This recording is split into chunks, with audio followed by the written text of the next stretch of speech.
Mission CTT test series paper क्रमांक 1 प्रश्नपत्रिका क्रमांक 3 लेखन और संकलन रहमान पठान सर और सपन सरकार सर। इस प्रश्नपत्रिका का स्पष्टीकरण सह आज की इस वीडियो के माध्यम से हम देखेंगे।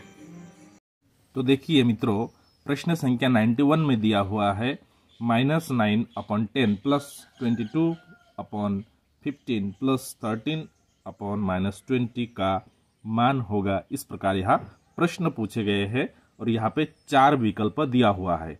इन चारों विकल्प में से एक जो विकल्प है वह सही होगा। तो देखिए हम इसे हल करने पर किस प्रकार होगा। देखिए यदि हम इसे हल करते हैं तो देखिए पहले हम 22/15 को ले लेते हैं।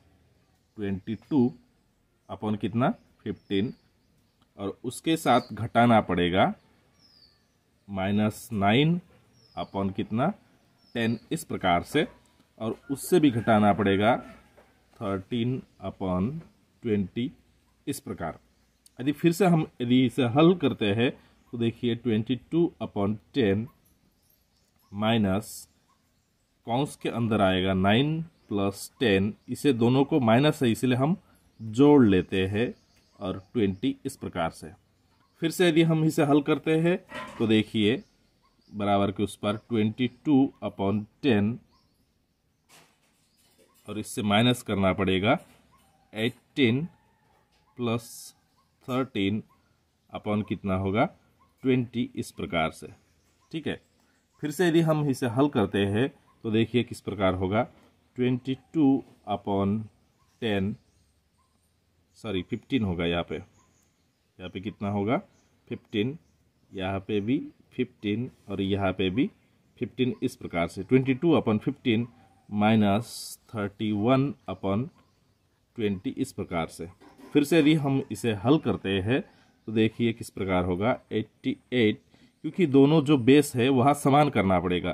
तो समान करने गए तो इससे गुणाकार करने पर 88 आएगा और इस पार 90 कितना आ रहा है 3, और नीचे दोनों को समान करने पर 60 इस प्रकार से आ रहा है।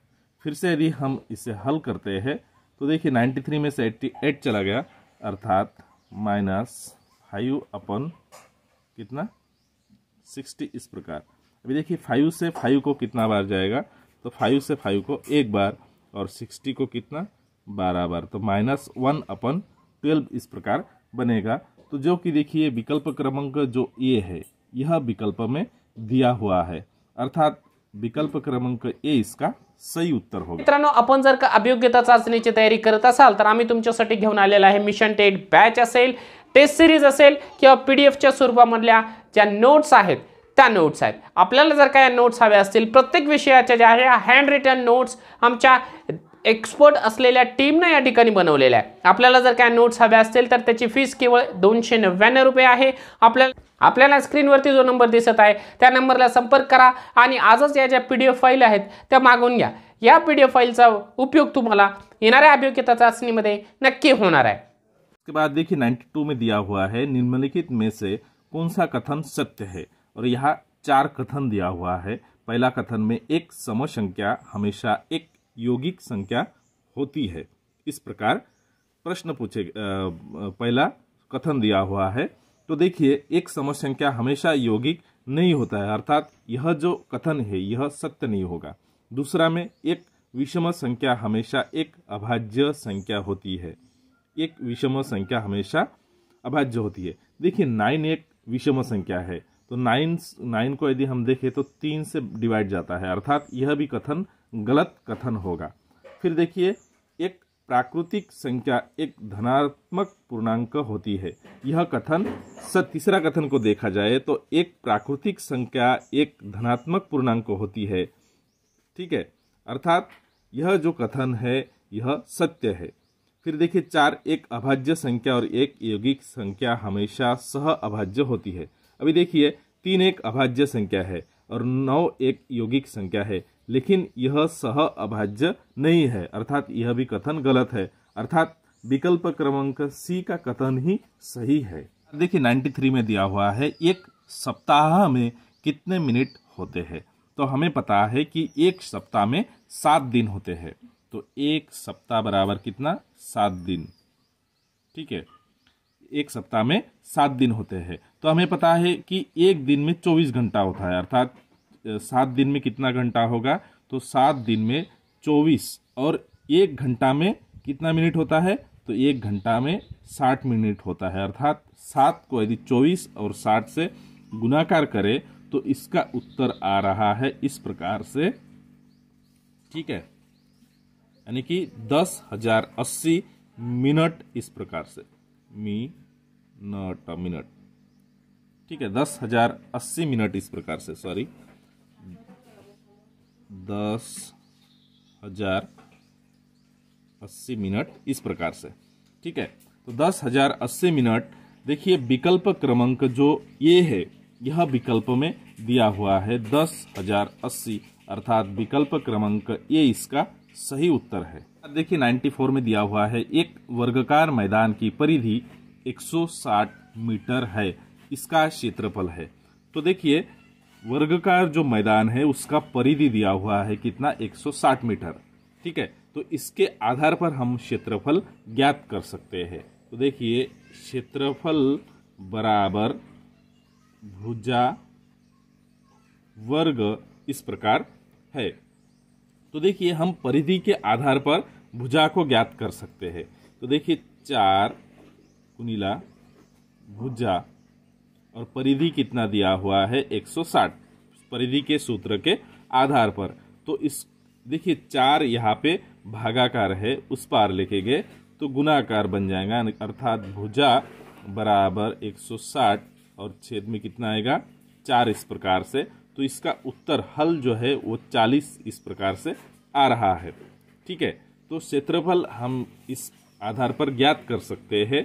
तो 40 का क्या होगा, 40 का वर्ग इस प्रकार होगा। तो 40 का वर्ग अर्थात 1,600 मीटर स्क्वायर इस प्रकार आ रहा है। अर्थात उस वर्गाकार मैदान का क्षेत्रफल 1,600 मीटर स्क्वायर है, जो कि देखिए विकल्प क्रमांक जो बी है यह विकल्प में दिया हुआ है, अर्थात विकल्प क्रमांक बी इसका सही उत्तर है। 95 में दिया हुआ है कि व्यावहारिक गणित का भाग है। अभी देखिए व्यावहारिक गणित का भाग जो हम दैनंदिन जीवन में व्यवहार के रूप में उपयोग करते हैं। तो देखिए संख्याओं का हिसाब लगाना यह नहीं हो सकता, जोड़ व बाकी करना यह भी नहीं, यह व्यावहारिक दृष्टि नहीं है। फिर समीकरण को हल करना यह भी व्यावहारिक दृष्टि में, हमारे दैनंदिन जीवन के व्यवहार में नहीं आता है। फिर देखिए विकल्प क्रमांक 4 में दिया है कि बैंकों की कार्य प्रणाली की जांच करना। तो देखिए हमारे दैनंदिन जीवन में बैंकों की कार्य प्रणाली की जांच करना यह व्यावहारिक दृष्टि में आता है, अर्थात विकल्प क्रमांक जो डी है यह इसका सही उत्तर है। संख्या 96 में दिया हुआ है कि उच्च प्राथमिक स्तर पर अंकों को व्यवस्थित करना केंद्रित होता है।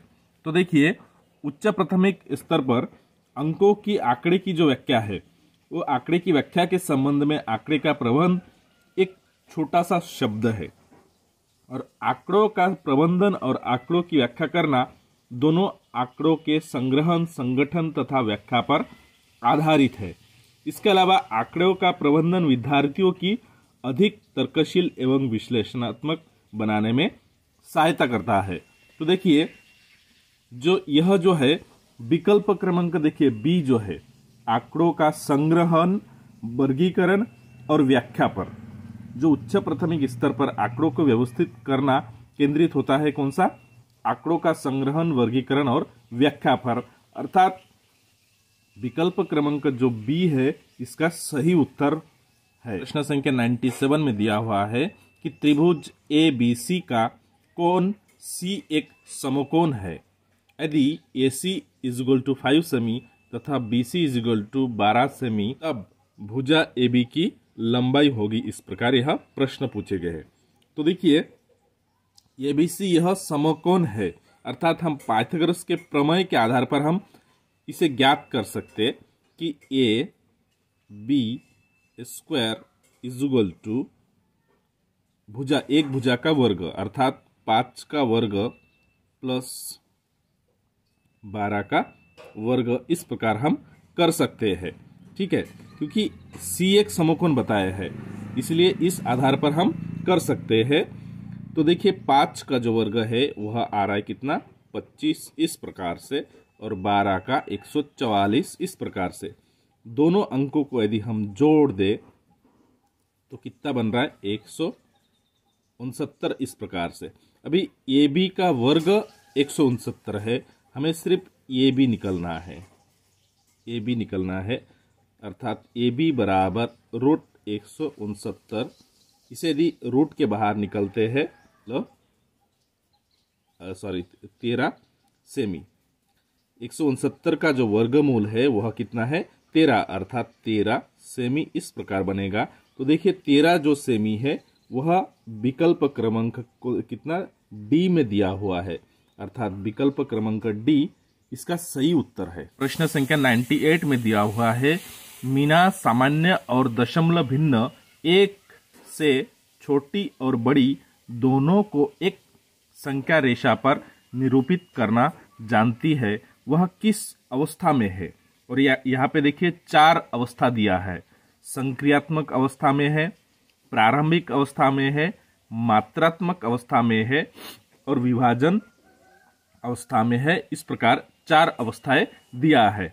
तो देखिए मीना सामान्य और दशमलव भिन्न को जानती है, अर्थात संक्रियात्मक अवस्था में विद्यार्थी एक संख्या रेखा पर संख्या सामान्य एवं दशमलव भिन्न को निरूपित कर सकते हैं।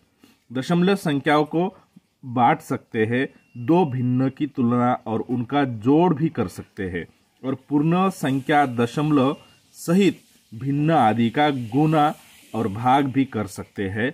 अर्थात मीना यह जो है संक्रियात्मक अवस्था में है, अर्थात विकल्प क्रमांक जो ए है इसका सही उत्तर होगा। 99 में दिया हुआ है, सर्वाधिक प्रभावशाली शिक्षण विधि है, और यहाँ पे 4 विधियां दिया हुआ है। तो देखिए पहला जो विधि है उसमें दिया हुआ है शाब्दिक विधि। तो देखिए वर्तमान जो शिक्षा है प्राथमिक शिक्षा वह शाब्दिक विधि द्वारा भी दिया जाता है, परंतु शाब्दिक विधि से और भी प्रभावशाली, क्योंकि यहाँ पे सर्वाधिक प्रभावशाली बताया गया है। शाब्दिक जो विधि है यह प्रभावशाली है, परंतु इससे भी प्रभावशाली जो विधि है वह देखिए आगे अपेक्षित, प्रक्षेपित, और तीसरा में दिया हुआ है चौथा में प्रत्यक्ष अनुभव सामग्री। अर्थात जो प्रत्यक्ष जो विधि है यह सर्वाधिक प्रभावशाली विधियां होती है, जो बालकों की ज्ञानेंद्रिय पर सबसे ज्यादा प्रभाव पड़ता है। इसलिए जो विकल्प क्रमांक डी है यह सर्वाधिक प्रभावशाली विधि होगा। संख्या 100 में दिया हुआ है -2/3 के घन, अर्थात हम इस प्रकार ले सकते हैं -2/3, इसका क्या दिया हुआ है घन, अर्थात ऊपर आएगा 3 इस प्रकार से, और 4/-5 के वर्ग का गुणफल, गुणफल अर्थात यहाँ पे गुणाकार होगा 4/-5 इसका वर्ग इस प्रकार से। यदि इसे हम हल करते हैं तो देखिए, तो इसे हल करने के बाद 2 का घन अर्थात -8 इस प्रकार आएगा, और 3 का घन अर्थात 27 इस प्रकार से, और गुणाकार में 4 का वर्ग 16 और -5 का वर्ग अर्थात 25 इस प्रकार से आएगा। फिर से यदि हम इसे हल करते हैं तो देखिए -128 इस प्रकार से आ रहा, दोनों अंकों को गुणा करने पर, और इन दोनों अंकों को गुणा करने पर 675 इस प्रकार से आ रहा है। तो देखिए -128/675 यह जो कीमत है, यह मान विकल्प क्रमांक बी में दिया हुआ है, अर्थात विकल्प क्रमांक 20 का 101 में दिया हुआ है, निम्नलिखित में से कौन सा प्रश्न मुक्तोत्तर प्रश्न है। और यहाँ पे 4 विकल्प दिया हुआ है। पहला में एक आयत का परिमाप 6 सेमी भुजा वाले वर्ग के परिमाप के समान है, आयत की चौड़ाई उसकी लंबाई से 6 सेमी कम है, आयत की लंबाई और चौड़ाई ज्ञात करो। तो देखिए दूसरा विकल्प में दिया हुआ है, एक आयत का परिमाप 6 सेमी भुजा वाले वर्ग के परिमाप के समान है, आयत की लंबाई और चौड़ाई क्या होगी। तो यहाँ पे प्रश्न पूछे गए हैं, अर्थात देखिए, जो एक आयत का परिमाप जो है वह सेज सेमी भुजा वाले वर्ग के परिमाप के बराबर है, और आयत की लंबाई और चौड़ाई क्या होगी, इस प्रकार का प्रश्न यहाँ पूछे गए हैं। इस तरह के प्रश्न में विद्यार्थी अलग अलग लंबाई और चौड़ाई को बता सकते हैं, जैसे कि मान के चलिए 7 और 5 या 8 4 या 9 3 या 10 2 या 11 1। दूसरे सभी विकल्पों के केवल एक ही उत्तर हो सकते हैं, परंतु परिमितर प्रश्न सिर्फ विकल्प क्रमांक जो बी है वह है, अर्थात विकल्प क्रमांक बी इसका सही उत्तर होगा। 102 में दिया है परिमितर प्रश्न 9-5 बराबर प्रश्न चिन्ह के लिए संबंधित मुक्तोत्तर प्रश्न है। तो देखिए, पहला विकल्प में दिया है 4 प्राप्त करने के लिए 9 में से क्या घटाया जाए। दूसरा में ऐसी 2 विषम संख्याएं लिखिए जिनका अंतर 4 हो। तीसरा में अगर 5 को एक संख्या में से घटाया जाता है तो 4 प्राप्त होता है, वह संख्या क्या है। और डी पर्याय में देखिए, 2 संख्याओं का अंतर 4 है, यदि एक संख्या 5 है तो दूसरी संख्या क्या होगी, इस प्रकार का यह 4 जो विकल्प है वह दिया हुआ है। अभी देखिए, जो विकल्प क्रमांक जो बी है, ऐसी 2 विषम संख्या लिखिए जिनका अंतर 4 हो। देखिए, कोई भी 2 विषम संख्या लिखिए जिनका अंतर 4 हो, यह एक मुक्तोत्तर प्रश्न है, क्योंकि विभिन्न विद्यार्थियों द्वारा इस प्रश्न का जो उत्तर है वह अलग अलग देंगे। जैसे कि मान के चलिए 5 - 1 यानी कि 5 - 1 = कितना हो रहा है, 4। कोई विद्यार्थी इस प्रकार भी लिख सकते हैं 19 - 15 = 4। अलग अलग इस विधि के लिख सकते हैं, अर्थात जो विकल्प क्रमांक जो बी है इसका मुक्तोत्तर प्रश्न है, अर्थात विकल्प क्रमांक बी इसका सही उत्तर है। प्रश्न संख्या 103 में दिया हुआ है 8,999 का कितना प्रतिशत बराबर 26,300 तो का मान लगभग होगा, इस प्रकार यह प्रश्न पूछे गए हैं। तो देखिए, मान के चलिए हम इसे यदि हल करते हैं तो देखिए किस प्रकार होगा। तो 8,999 गुणाकार में जो प्रतिशत है वह 100 में से निकलता है, तो हमें पता नहीं, यानी कि प्रश्न चिन्ह दे देते हैं। बराबर कितना आ रहा है, तो 26,300 इस प्रकार से आ रहा है। फिर से यदि हम इसे हल करते हैं तो देखिए किस प्रकार होगा। तो 26,300 और इससे गुणाकार होगा कितना, 100, और छेद में देखिए, छेद में आएगा 8,999 इस प्रकार से। यदि फिर से हम यदि इसे हल करते हैं तो इसका गुणाकार करने पर कितना आ रहा है, तो इस प्रकार 26,300 और फिर से 2 0 इसका बढ़ जाएगा, क्योंकि 100 से हम गुणाकार कर रहे हैं, और नीचे में 8,999। देखिए 8,999 से इनको यदि भाग देते हैं तो इसका उत्तर जो आ रहा है कितना, 292.22 इस प्रकार से।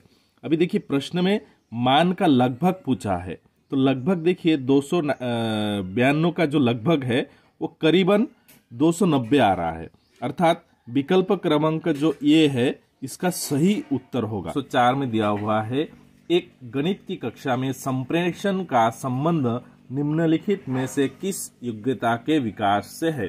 पहला योग्यता में दिया हुआ है कक्षा में पूछे जाने वाले प्रश्न के तुरंत उत्तर देना। दूसरा में गणित की समस्याओं के बारे में दूसरे के विचारों का विरोध करना। तीसरा में गणितीय चिंतन को व्यवस्थित करना और सुदृढ़ बनाना और व्यक्त करना। तो देखिए, ऊपर का जो 2 विकल्प दिया हुआ है, कक्षा में पूछे जाने वाले प्रश्नों को तुरंत उत्तर देना, यह नहीं हो सकता है। गणित की समस्याओं के बारे में दूसरे के विचार का विरोध करना, यह भी नहीं हो सकता।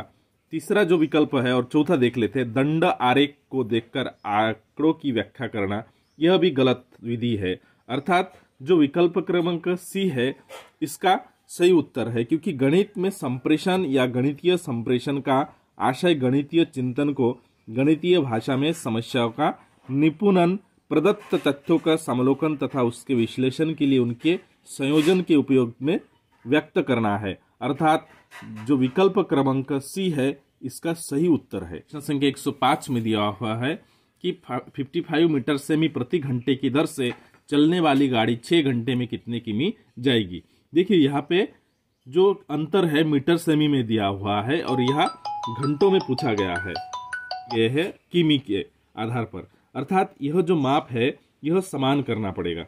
तो देखिए यदि इसे हम हल करते हैं तो किस प्रकार बनेगा। तो सबसे पहले यह 55 यानी कि 55 इससे गुणाकार करना पड़ेगा 18/5 से, क्योंकि यहाँ पे किमी में पूछा गया है और यहाँ पे मीटर में दिया हुआ है। यदि इसे हम हल करते हैं तो देखिए 5 से 55 को 11 बार जा रहा है, यानी कि 11 इससे गुणाकार करना पड़ेगा 18 किमी घंटा इस प्रकार से। अभी 1 घंटे से जाती है 11/18, तो गाड़ी 6 घंटे में पूछे गए हैं, अर्थात 6 गुणाकार 11 गुणिले 18 इस प्रकार से। यदि हम इसे गुणाकार करते हैं तो इसका अंतिम जो उत्तर है वह इस प्रकार से आ रहा है किमी, 1188 किमी इस प्रकार से। तो देखिए 1188 किमी प्रति घंटा, जो कि विकल्प क्रमांक देखिए जो सी है यह विकल्प में दिया हुआ है, अर्थात विकल्प क्रमांक सी इसका सही उत्तर है। तो 6 में दिया हुआ है निम्नलिखित में से कौन सा प्राथमिक स्तर पर गणित शिक्षा की पाठ्यक्रम संबंधित अपेक्षाओं से मेल नहीं है। इस प्रकार का यह प्रश्न पूछे गए हैं।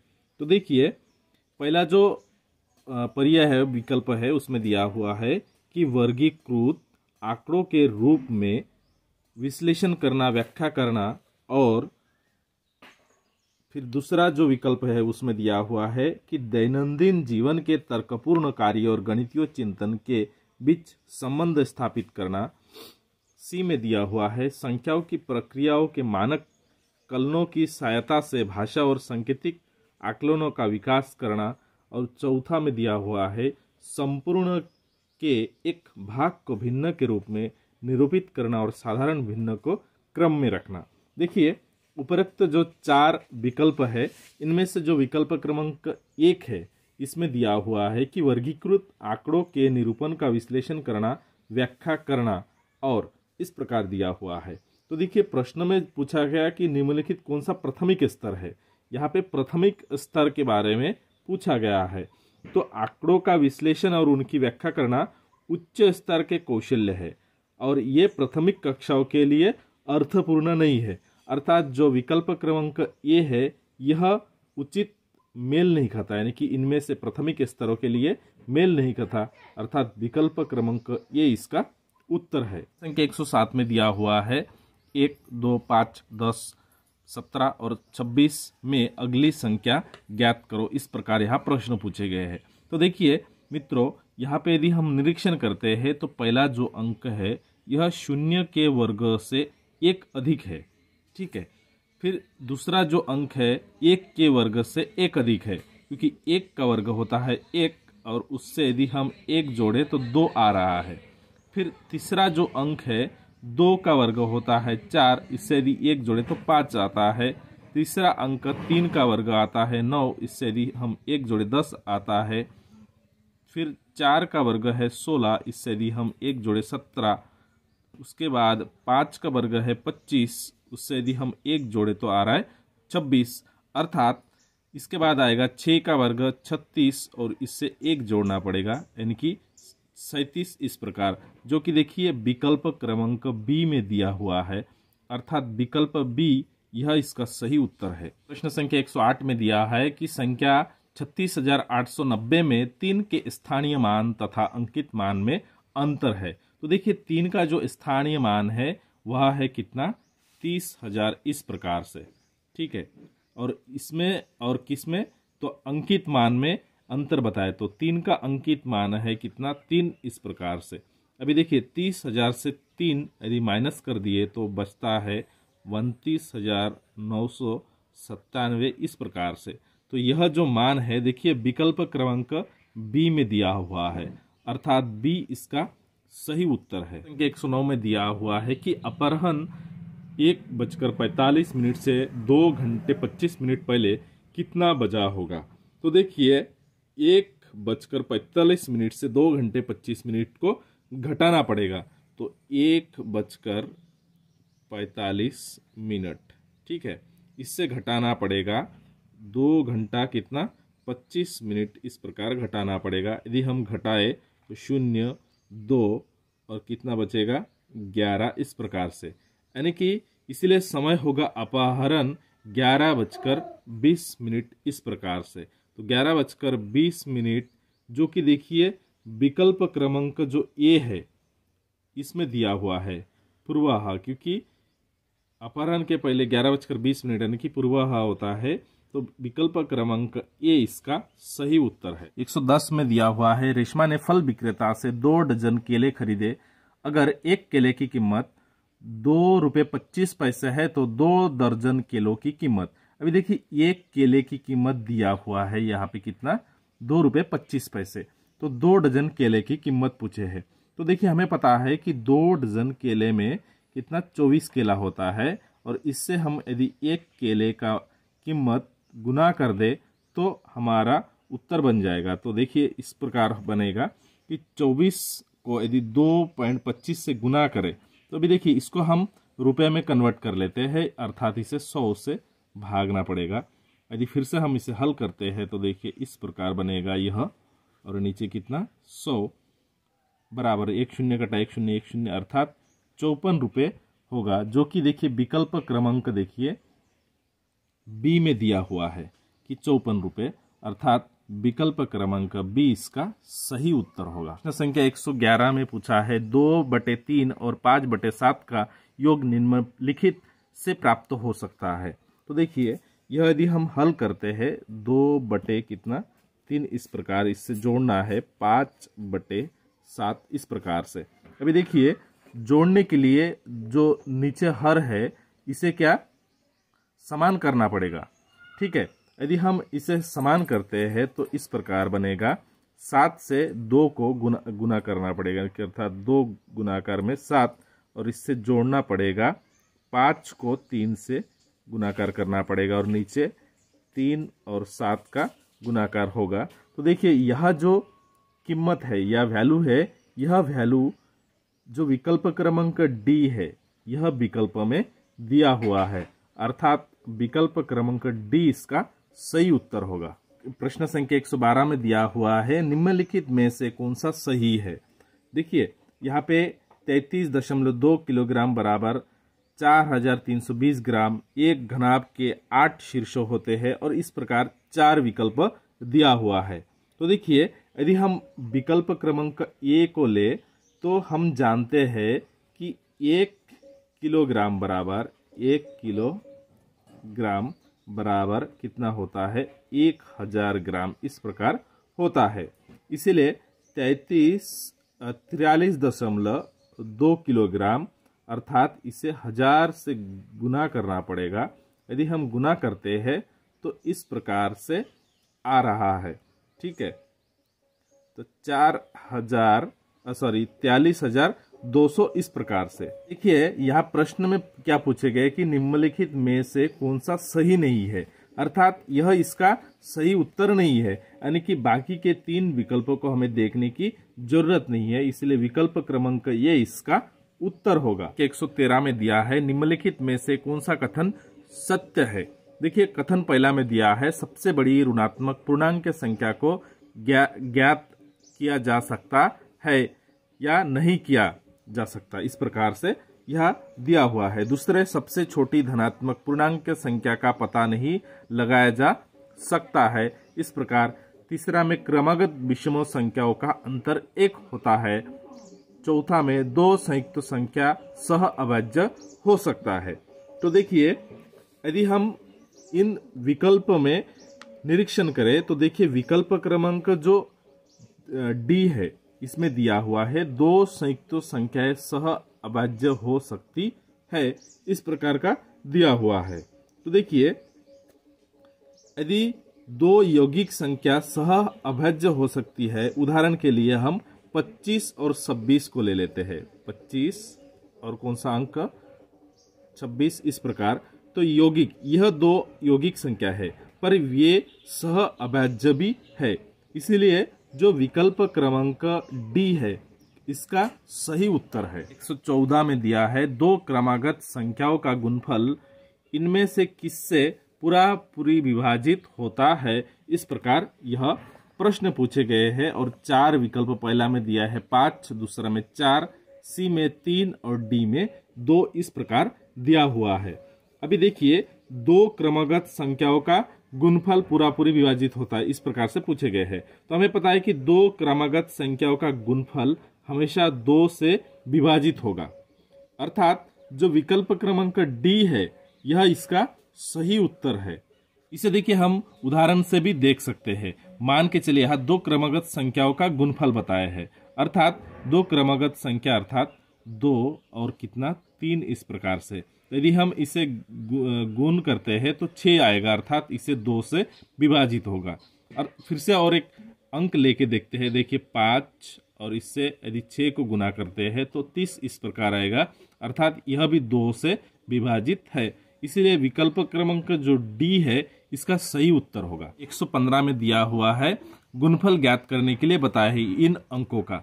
अभी देखिए 5 और 1 इनका संबंध गुणाकार होता है और गुणाकार करने पर जो भी अंक आएगा इससे इनको जोड़ना पड़ेगा। यदि इसे हम हल करते हैं तो देखिए 5 से 1 को गुना करने पर 5, 5 और 3 इन्हें जोड़ने पर कितना 8 इस प्रकार बन रहे और नीचे 5 बचा रहेगा। और गुणनफल पूछे हैं अर्थात बीच में गुणाकार आएगा। देखिए 2 से 8 को यदि हम गुणाकार करते हैं तो 16 बन रहा, 16 और 1 अर्थात 17 और नीचे 2 इस प्रकार से। यदि फिर से हम इसे हल करते हैं तो 2 से देखिए 8 को 4 बार जा रहा है। 17 से यदि हम 4 को गुणाकार करते हैं तो कितना 68 इस प्रकार बन रहे और नीचे 5 बचा है, अर्थात 5 से 68 को फिर से हम यदि भाग देते तो इसका उत्तर 13/3 और 5 इस प्रकार बनेगा। तो यह जो उत्तर है यह विकल्प क्रमांक देखिए ये में दिया हुआ है, अर्थात विकल्प क्रमांक ए इसका सही उत्तर है। 116 में दिया हुआ है 450 डिग्री रिक्त स्थान समकोण के बराबर है। तो देखिए समकोण जो होता है वह 90 अंश का होता है, ठीक है। तो मान के चलिए 90 का समकोण एक समकोण होता है, अर्थात यदि इसे हम हल करते हैं तो देखिए 450 का 90 का 1 अर्थात 450 से इसे गुना करना पड़ेगा। 400 कितना, अभी देखिए इसे फिर से यदि हम हल करते हैं तो 90 से 450 को 5 बार जा रहा है, भाग देने पर 5 बार जा रहा है, अर्थात 5 इस प्रकार यानी कि 5 समकोण होगा। तो देखिए 5 समकोण, यह विकल्प क्रमांक जो डी है यह डी में दिया हुआ है, अर्थात विकल्प क्रमांक डी इसका सही उत्तर है। प्रश्न संख्या 118 में दिया है 500 इससे जोड़ना पड़ेगा 100 गुणाकार में 25 और इससे भाग देना पड़ेगा 4 का सरलीकरण करे, इस प्रकार यह प्रश्न दिया हुआ है। तो देखिए हम इसे हल करने पर इस प्रकार बनेगा 500, ठीक है 500। अभी इससे जोड़ना है, ठीक है इससे जोड़ना है। देखिए 100 को यदि 25 से यदि हम गुणाकार करते हैं तो 2500 इस प्रकार बन रहा है और फिर से इसे भाग देना है कितना 4 से, ठीक है। तो यदि हम 2500 को 4 से भाग देते हैं तो 500 और कितना बनेगा 625 इस प्रकार से। दोनों अंकों को यदि हम जोड़ देते हैं तो 1125 इस प्रकार अंतिम हल आ रहा है। तो देखिए 1125 अंतिम हल जो विकल्प क्रमांक बी है यह विकल्प में दिया हुआ है, अर्थात विकल्प क्रमांक जो बी है इसका सही उत्तर है। 19 में दिया है 2 और 1/3 समकोण में डिग्री की संख्या है, इस प्रकार के यह प्रश्न पूछे गए हैं। तो देखिए प्रश्न के आधार पर हम जानते हैं कि एक समकोण में डिग्री की संख्या होती है कितना 90 अंश इस प्रकार से, और साथ ही यहाँ पे बताया कि 2 और 1/3 समकोण में डिग्री की संख्या है, इस प्रकार बताए हैं। यदि इसे हम हल करते हैं तो देखिए 2/3 बताए हैं और समकोण में डिग्री की संख्या कितना बताए, तो समकोण में डिग्री की संख्या बताए 7/3, इस प्रकार का समकोण में डिग्री की संख्या है। यदि इसे हम हल करते हैं तो जो समकोण है वह कितना है, 90 अंश का। अर्थात इससे हम यदि 90 को गुणाकार करते हैं, 90 को गुणाकार करते हैं तो किस प्रकार, देखिए 3 से 90 को कितना बार, 30 बार जा रहा है। ठीक है, अभी 30 और 7 यह दोनों अंकों का गुना करने पर बचेगा कितना, 210 अंश, इस प्रकार से। तो 210 अंश जो देखिए विकल्प क्रमांक जो डी है यह विकल्प में दिया हुआ है, अर्थात विकल्प क्रमांक डी यह सही उत्तर है। प्रश्न संख्या 120 में दिया हुआ है कि मान लीजिए एक व्यक्ति 3 वस्तु खरीदता है तो प्रत्येक का वजन 5 किलो 200 ग्राम है। सभी 3 वस्तुओं का कुल वजन कितना होगा, इस प्रकार का यह प्रश्न पूछे गए हैं। तो एक वस्तु का जो वजन दिया हुआ है कितना, 5 किलो 200 ग्राम, अर्थात 3 यह अंकों से हम यदि एक वस्तु का जो वजन है वह यदि गुना करते हैं तो हमें तीनों वस्तुओं का वजन मिल जाएगा। ठीक है, तो देखिए 5 किलो 200 ग्राम से तीन वस्तुओं को गुना करने पर देखिए इसका जो उत्तर है, हल आ रहा है 15 kg कितना, 600 ग्राम, इस प्रकार से। तो 15 kg 600 ग्राम यह जो हल है, यह देखिए विकल्प क्रमांक जो ये है यह विकल्प में दिया हुआ है, अर्थात विकल्प क्रमांक ये इसका सही उत्तर है।